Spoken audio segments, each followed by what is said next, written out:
It all started with a laugh. Chelsea Handler, standing center stage at a glitzy Hollywood charity gala, grinned wide as the room filled with anticipation. The cameras were rolling, the champagne was flowing, and the night felt ripe for scandal. Then she said it. You know, Karoline Levitt's husband is old enough to be her dad. I mean, what is she doing? Marrying her mortgage broker? The audience erupted in a mix of laughter and gasps. Some chuckled uncomfortably, others looked away. But Chelsea basked in the attention, waving her hand like she had just delivered the joke of the century. Karoline was watching from home, dressed in her favorite green sweater. Curled on the couch next to a news folder, she was preparing for the next morning's White House briefing. Her eyes narrowed. Her husband, Thomas, distinguished, silver-haired, and indeed 20 years her senior, sat beside her. He paused the TV with the remote, his face calm but unreadable. Karoline turned to him. She thinks that's funny. Thomas smiled softly, shaking his head. She thinks anything with applause is clever. But Karoline didn't smile back. Her fingers were already tapping on her phone. Within minutes, she posted a message to X, formerly Twitter. Some people joke. Building my husband's age isn't a punchline. It's part of a real life. One built on trust, vision, and values. Chelsea can keep her stage. I'm building a future. Within the hour, the post exploded. Karoline Clapp's back began trending. Influencers, journalists, even rival politicians chimed in. Some praising her composure, others fanning the flames of the controversy. But Karoline didn't flinch. The next morning, she walked into the White House press room sharper than ever. Her tailored navy suit gleamed under the lights, her wedding ring catching a subtle sparkle. But what caught everyone's attention was her calm, razor-sharp tone. Some people confuse age with irrelevance. I see it as wisdom. While others are throwing jokes, we're closing development deals, strengthening communities, and working on policies that affect everyday Americans. The press pool erupted in clicks and murmurs. Chelsea's joke had backfired badly. But Karoline wasn't done. She had something bigger in mind. This wasn't about Chelsea. This was about a culture of mockery. A culture that believed a young, ambitious woman couldn't love a man who also happened to have gray hair and a real estate empire. That night, Karoline's team received a call. CNN wanted her for a live interview. The topic: public shaming, gender roles, and the boundaries of comedy. Karoline didn't hesitate. Book it. Let's end this the right way. On record. The CNN studio buzzed with energy as Karoline Levitt stepped through the side entrance, escorted by her press aide and 2 Secret Service agents. The backdrop was sleek. Modern black panels, a digital cityscape behind the anchor desk, and an air of anticipation that even the producers couldn't contain. Tonight's special was headlined Love, Power, and Public Shaming, a national conversation. But let's be honest, everyone was tuning in for Karoline. She was scheduled to face off not only with the host, but with Chelsea Handler herself, who had agreed to join the interview remotely. Karoline knew the setup was designed to provoke tension. What they didn't expect, however, was her composure. Backstage, an assistant dabbed powder on Karoline's cheek, but she waved them off. Let's leave the gloss. I want America to see the real me tonight. Thomas texted her right before showtime. You're already the smartest person in the room. Speak from that place. I'm proud of you. Karoline stared at the screen for a moment. She didn't smile. She focused. This wasn't just about a joke anymore. This was about the dismissive way society treated powerful women with personal lives that didn't fit a certain mold. And she wasn't going to let that narrative win. The host welcomed viewers, his voice smooth but eager. Tonight, we're joined by White House Press Secretary Karoline Levitt and comedian and political commentator Chelsea Handler. A joke at a gala turned into a national conversation, and we're here to unpack it. Split screen. Chelsea appeared with a smug grin, a soft-lit living room behind her. Look, she began. I didn't mean to upset anyone. It was a joke. She's in politics. I'm in comedy. That's how this works. Karoline didn't wait for permission. You didn't upset me, Chelsea. You exposed something much bigger. The way people still try to undermine a woman's success by turning her personal choices into punchlines. Chelsea blinked, clearly not expecting the calm tone. Karoline continued. My husband built a real estate empire before I could vote. And instead of seeing that as strength, you reduced it to a late-night roast. Why? Because I didn't marry a tech bro in skinny jeans. The audience in the studio gasped, then chuckled. Chelsea smirked. So, I hit a nerve. Karoline's voice stayed even. No, you hit a stereotype. One that says if a woman loves a man older than her, it must be transactional. That's your bias, not my reality. The host stepped in, clearly impressed by Karoline's clarity. Do you feel, Chelsea, that the joke missed the mark? Chelsea waved her hand. I think people are too sensitive.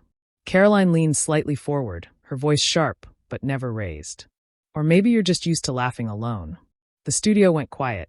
Twitter, X, Truth Social, whatever you called it, lit up within seconds. The tension in the studio was now tangible. Karoline sat upright, hands folded, her posture regal yet grounded. Chelsea's smirk had wavered, if only slightly. What started as a comedy defense interview was quickly turning into a case study in composure versus condescension. The host tried to bridge the two women. Karoline, many say you're rising quickly in a world that doesn't often welcome young women, especially not conservative ones. Do you think your marriage is part of why you're targeted? Karoline turned directly to the camera, knowing millions were watching. I think some people see a woman with power and assume she must be borrowing it from someone else, she said calmly. That's the real issue here. Not the age gap, not the job title of my husband. It's the idea that I can't possibly have earned this seat on my own. Across the screen, Chelsea raised an eyebrow, but Karoline didn't flinch. Thomas didn't give me a platform, she continued. He just supports me while I build mine. And when someone like Chelsea reduces that relationship to a punchline, she's not challenging the patriarchy. She's reinforcing it. The audience responded with a mixture of applause and hushed murmurs. Chelsea let out a short laugh, but it sounded more forced now. Okay, I'll give you that. It was a cheap shot, but come on, Karoline. Don't act like you're not using the press attention. You post about him constantly. Karoline's eyes glinted. You mean I acknowledge my husband? Yes, I love him. That's not a scandal, Chelsea. That's called being human. The host interjected, sensing a turning point. Let's focus for a moment on the double standard. Chelsea, would you have made the same joke about a male politician with an older wife? Silence. Chelsea opened her mouth, but nothing came out right away. Karoline seized the moment. Of course not, because society doesn't treat older women dating younger men as inherently suspicious. But a younger woman with an older husband, suddenly it's a punchline, a scandal, a way to strip her of dignity. A beat passed. The audience clapped. The camera caught one older woman in the crowd nodding with visible emotion. Karoline glanced toward her, then back to the host. My marriage is not your meme. It's not an internet theory. It's a partnership. And if that threatens someone's view of what a modern woman should be, then maybe they need to update their definition. The host smiled slightly, sensing that the tide had shifted entirely. Chelsea leaned back in her chair, now visibly on the defensive. The internet exploded. Clips of Karoline's sharp lines were reposted with captions like, "She didn't raise her voice. She raised the bar." Handler came with jokes. Karoline came with dignity. That's what class looks like in 2025. The next ad break couldn't come fast enough for Chelsea. As the commercial break faded and the studio lights reignited, the atmosphere had shifted from entertainment to reckoning. Chelsea tried to reset the tone with a joke, but the laugh fell flat, more nervous chuckles than applause. Karoline, however, remained still, her gaze steady. The host cleared his throat. Let's dig a little deeper. Chelsea, why do you think you made that comment about Karoline's husband? Do you see it as part of your comedic style or something else? Chelsea offered a tight smile. Look, I poke fun at public figures. That's part of what I do. But sure, maybe it was a low-hanging fruit. I thought it was funny until Karoline decided to give a TED Talk. Karoline turned to her, her voice calm but firm. It wasn't a TED Talk. It was a mirror, and what you saw in it made you uncomfortable. The audience murmured again, some audibly impressed. I get it, Karoline continued. You're used to being the one with the punchlines, but comedy doesn't give you a free pass to belittle women who don't share your values. That's not humor. It's projection. Chelsea shifted in her seat, crossing her arms. Oh, please don't act like you're some saint of feminism. Karoline didn't flinch. I'm not.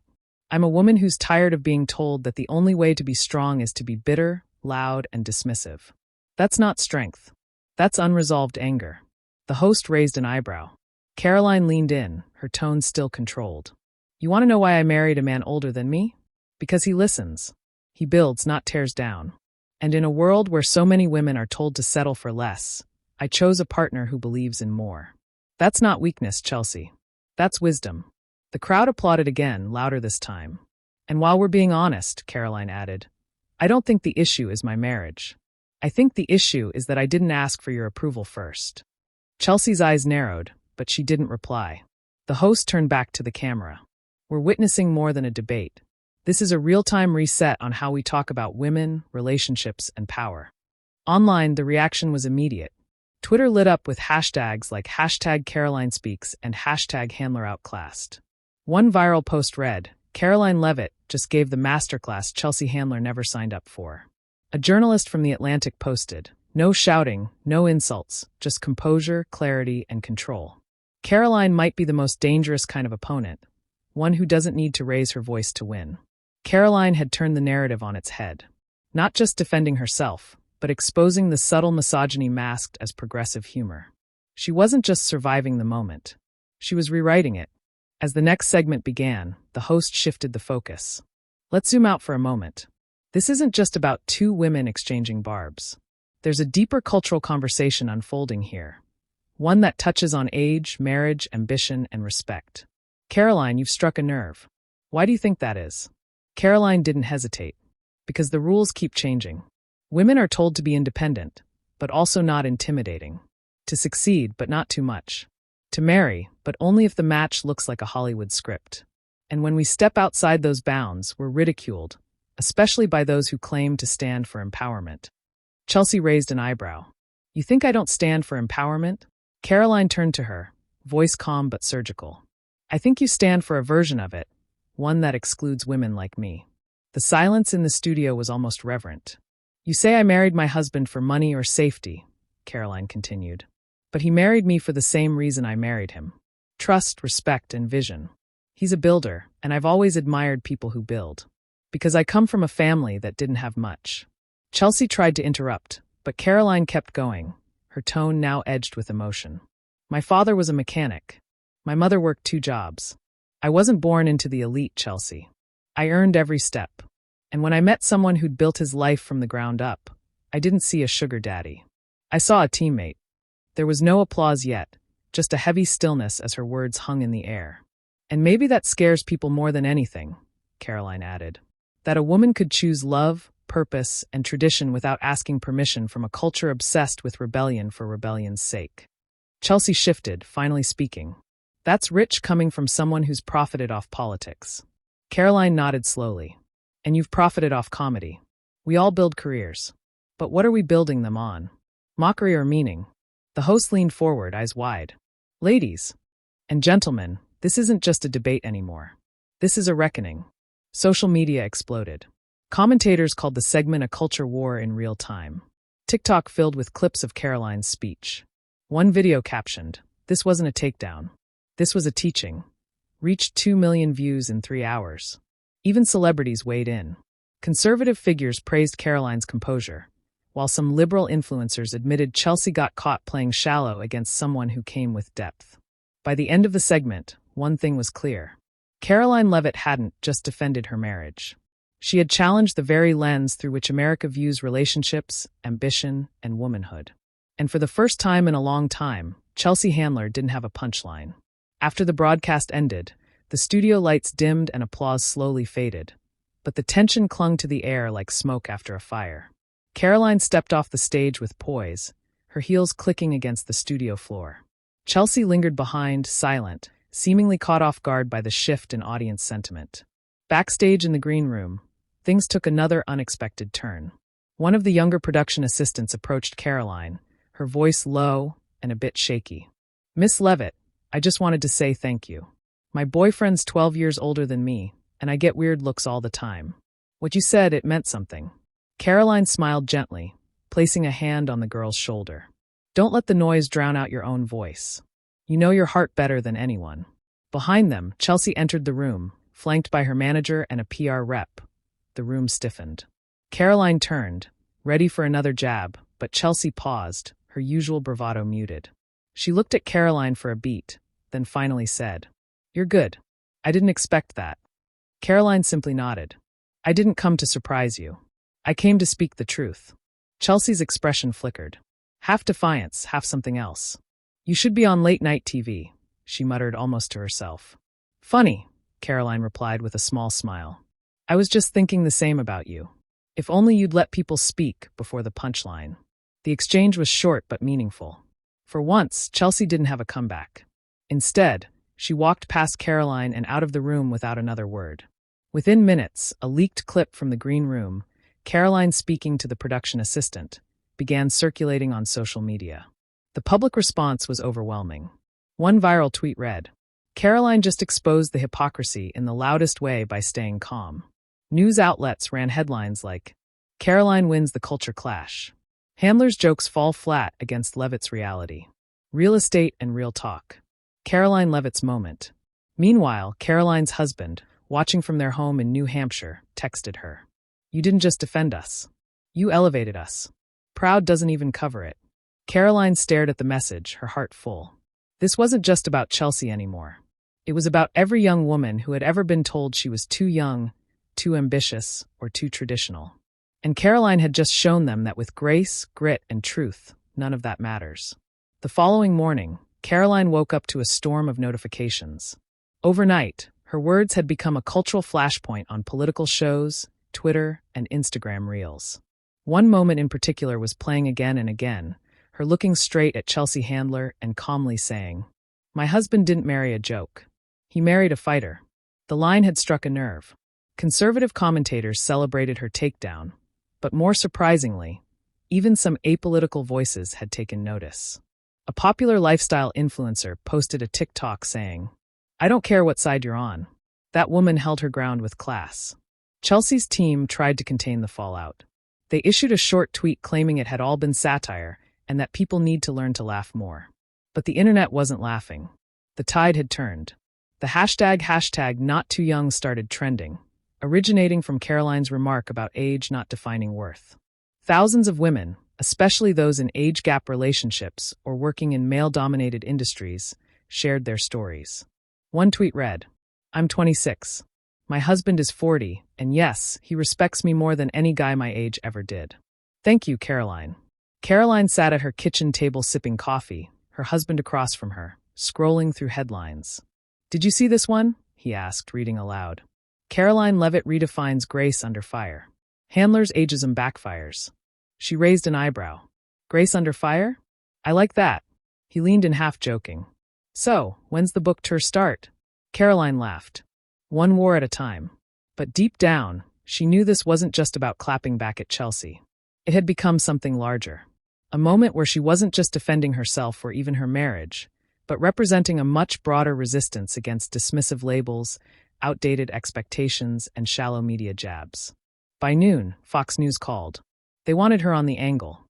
Then came an email from the Daily Wire and one from a best-selling author who wanted to co-write something titled Young, Married, and Misunderstood. Karoline's team was already sorting through opportunities, but she remained grounded. When her assistant asked how to respond to the offers, she simply said, "Tell them I'll talk when I'm ready. Right now, I want to keep building something that lasts longer than applause." Her husband smiled. "That's why I married you." Karoline nodded, eyes clear. And that's what Chelsea will never understand. By the end of the week, Karoline Levitt was no longer just a trending name. She had become a symbol. In conservative circles, she was hailed as the woman who stood up to Hollywood hypocrisy. But even outside of politics, something was shifting. Her story had pierced the usual noise, and people from all walks of life were paying attention. One afternoon, Karoline found herself invited to a podcast hosted by a centrist millennial voice. "You're the most talked about woman this week," the host opened. "And it started with a single insult about your marriage. What do you think that says about where we are as a culture?" Karoline leaned forward, choosing her words with care. "I think we've let ourselves believe that youth equals ignorance. And that if you don't fit someone's mold, if you marry differently, think differently, speak differently, you're fair game for ridicule. But I won't play by those rules. I married a man who builds things, and I intend to do the same." Clips from the podcast exploded. Online, one comment under a real read, "She didn't just defend her marriage. She gave us permission to be proud of our choices, even when they don't look like the world expects." Even critics had to admit Karoline wasn't just reactive. She was strategic. Behind closed doors, Chelsea Handler's team debated damage control. "Should we double down, ignore it, apologize?" one producer asked during a crisis meeting. Chelsea, visibly tired of the backlash, muttered, "I made a joke. I didn't expect her to launch a movement. Back at Karoline's office, a young staffer approached with a folder. A few more requests for interviews, plus a draft op-ed if you want to speak directly to the public. Karoline flipped through it and paused. No, she said. I'll write my own. This isn't about clicks. It's about clarity. That evening, she sat at her laptop and began typing. To every young woman who's been underestimated, to every wife whose marriage has been mocked, and to every voice that's been told, you're too young, too pretty, too soft, too loud. I see you, and I'm not backing down. She hit publish. The next morning, her op-ed was featured in the Wall Street Journal, the Post, and the Federalist. Supporters rallied behind her. Critics stayed loud, but noticeably more careful. Karoline had redefined the rules of engagement. This wasn't about a talk show jab anymore. It was about resilience, grace under fire, and the audacity to build something real in a world addicted to tearing people down. And as her husband greeted her with a quiet nod and warm coffee that morning, she smiled and whispered, "Let's build something even bigger." By midweek, something remarkable had happened. Karoline Leet's voice hadn't just echoed through conservative circles. It had cut across partisan lines. Her op-ed wasn't just shared by politicians or pundits. It was reposted by young professionals, mothers, and even unexpected celebrities. One viral tweet read, "You don't have to agree with her politics to admire the way she handled that hit. Grace is power." The effect caught even Karoline off guard. Her husband, now more used to staying in the shadows of her rising political spotlight, watched with pride. "You didn't just survive a hit," he told her. "You turned it into a platform." But Chelsea Handler was still simmering beneath the surface. Though she hadn't spoken publicly since the backlash, sources close to her revealed she was furious. "This wasn't supposed to spiral," she reportedly told a friend. "She's turning it into a TED Talk." Still, Chelsea couldn't resist one last attempt to salvage her ground. She took to her own show and issued a statement dripping with sarcasm. "Well, apparently I triggered America by pointing out something obvious. Sorry, I didn't know marrying a millionaire developer twice your age is now a moral virtue." Karoline didn't flinch. In fact, she leaned into it. That night, during a televised interview with a moderate news anchor, she responded calmly, "Let's set the record straight. My husband isn't just a developer. He's a man who believes in building futures, not tearing people down. And if that threatens someone's comedy routine, maybe the punchline's the problem." The anchor blinked, impressed. "That's quite the response. Truth is sharp when you're not used to hearing it," Karoline added with a smile that didn't need to scream. Social media lit up once again. This time, it wasn't outrage. It was admiration. Even late-night hosts who previously mocked Karoline began treading carefully, afraid they might be next on the wrong side of a well-articulated storm. Meanwhile, young women started messaging her team. College students, working moms, political independents. They weren't reaching out for political endorsements. They were reaching out because they saw themselves in Karoline, underestimated, mocked, and yet still standing taller. One message read, "I never liked politics until now. But seeing someone like you handle cruelty with composure, I'm listening." Karoline's campaign office noticed a spike in volunteer signups. She wasn't just defending herself anymore. She was inspiring people. And she knew it was just the beginning. The final wave came not with a shout, but with a standing ovation. Karoline had been invited to speak at a bipartisan women's leadership summit in Atlanta, a place where political affiliations usually collided in silence. Yet on this day, she stood center stage, not as a partisan warrior, but as a woman who had weathered a storm and walked out stronger. She looked across the room, knowing many had come expecting confrontation or defensiveness. Instead, she began with quiet power. "I was told my marriage was a joke, that the man I love made me a symbol of something outdated, something weak. But let me tell you who he is.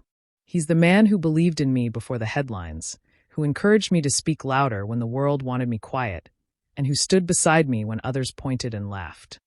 Silence, not awkward but reverent. She continued, "If that's something to mock, then maybe the joke's on those who don't understand what real partnership looks like." Reporters in the back scribbled like mad. Some looked up, visibly surprised. Even those who had been skeptical now found it difficult to dismiss her authenticity. This wasn't just optics. This was conviction. As she left the stage, the applause wasn't just loud. It was sustained.